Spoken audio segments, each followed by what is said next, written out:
The Weight of Silence by Heather Gudenkauf.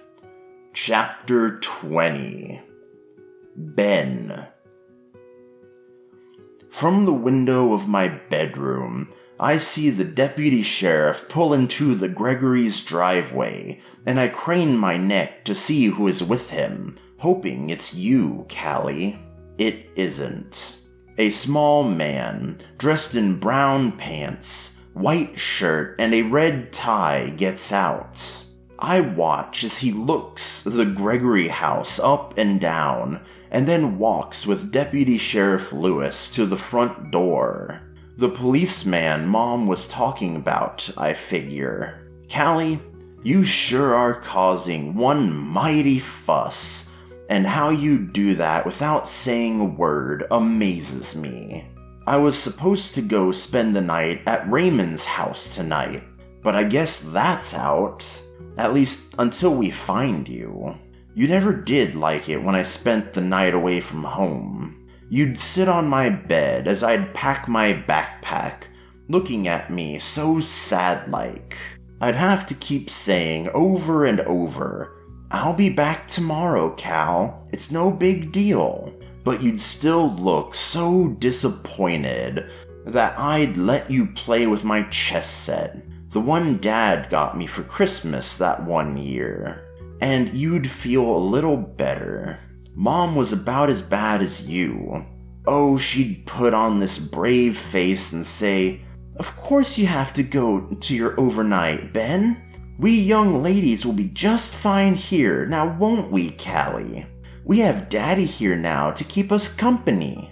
Truth is, I'd only go on overnights when Dad was home from traveling. I could never stand the thought of you and Mom home completely alone. And sometimes, it was just better for me to be out of the way when Dad came home. Do you remember the night of the talking lessons? Last fall, when you were in first grade and Mom was out, went to some meeting with your teachers, I think, and we were left home with Dad. He thought it was ridiculous, all this to-do at school because of you not talking. He started out all excited, saying, "Callie, you want to do something nice for your mom?" Of course you nodded, all happy. Dad had you come over to him, where he was sitting in his favorite green chair, and sat you on his lap. You looked at him, just waiting for him to tell you what great surprise he had for Mom. Dad looked so glad that I came over and asked if I could help surprise her too. Dad smiled. "That's nice, Ben, but this is something only Callie can do for Mom." Then he looked at you. "Callie, wouldn't it be wonderful if you could tell Mom you love her? That would make her so happy, and me too." All of a sudden, your face got all sad, because you knew Dad just asked you to do the impossible. Dad said, "Oh, come on, Callie. You can do it. Just make your mouth say Mom." You started shaking your head and squinching your eyes up tight. "Come on, Callie, say it. Mom." He stretched his lips out wide while he said the word, like someone trying to get a baby to talk. You kept your eyes shut and your lips squeezed together. "You can do it, Callie.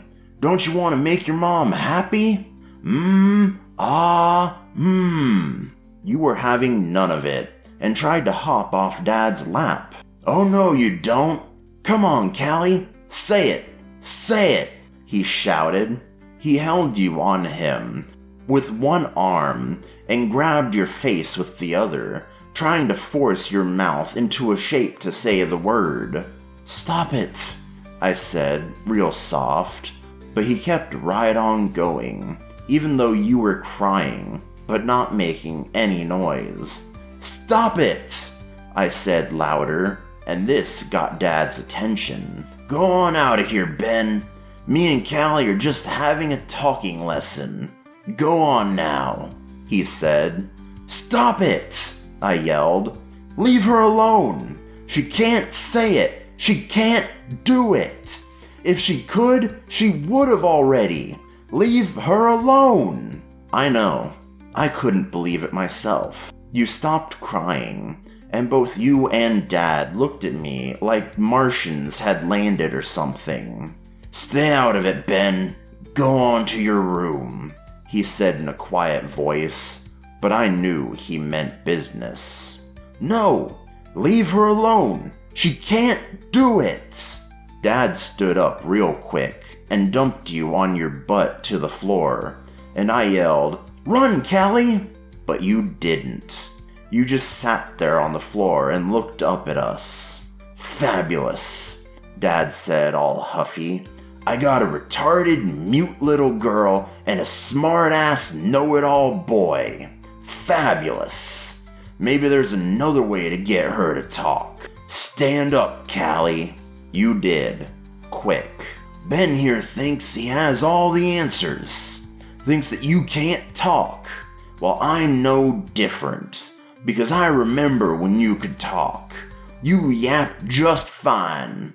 Maybe you just need a little incentive to get that mouth of yours going. Then Dad swung out at me and hit me in the back of the head. Almost knocked my block off. You covered up your eyes again, but Dad pried your fingers down to make you watch. Then he belted me a few more times. In the stomach, on my back. He kept looking at you, shouting, "If you talk, Callie, I'll stop." Then he'd punch me again. "Tell me to stop and I will. Come on, Callie. Won't you even say something to help your big brother out?" I knew you felt terrible. Between the smacks, I could see you trying to say the words, but you just couldn't. I knew you would've if you could. Finally, Dad got tired and said, "Hell, you both are hopeless." Then he sat back down in his green chair and watched TV until Mom got home. I never did tell her what happened, and I wore long sleeves for the next month. I figured Dad was only home for a few more days, and then he was going back to the pipeline again. You ran upstairs to your room and wouldn't even look at me for the next 10 days. But I knew you were sorry. I kept finding Tootsie Rolls under my pillow every day for the next 2 weeks.